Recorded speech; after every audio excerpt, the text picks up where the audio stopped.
এক তেজি ঘোড়ার মালিক তার গায়ে নানা পদের অলংকার পরিয়ে রাখত। ওইসব জমকালো জিনিস পরার ফলে ঘোড়াটারও গর্বে বুক ফুলিয়ে ঘুরে বেড়াতো। একদিন পথের মাঝে তার সাথে দেখা হলো এক গাধার। গাধাটার পিঠে তখন বিশাল বোঝা থাকায় সে খুব আস্তে আস্তে পথ চলছিল।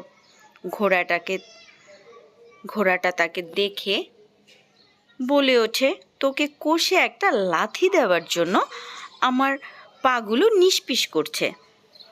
গাধাটা ঝামেলা না বাঁধিয়ে তখনকার মতো চুপচাপ চলে যায়।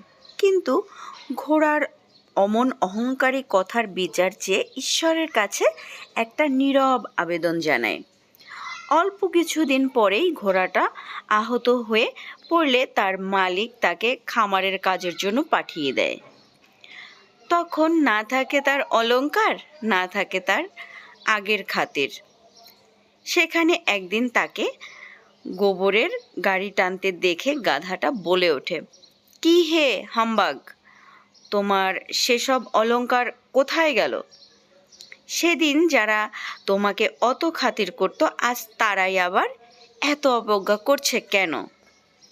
বন্ধুরা, আমার গল্পটি শেষ হয়ে গেল। আর এদিকে রেসিপিও প্রায় শেষ। এটা হচ্ছে বরিশালের বিখ্যাত আব্বানের আলু। এই আলু রান্নার বিশেষ উপকরণ হচ্ছে মাছের মাথা এবং ছোকলা সহ আলু। তো আজকের রেসিপি এই পর্যন্ত।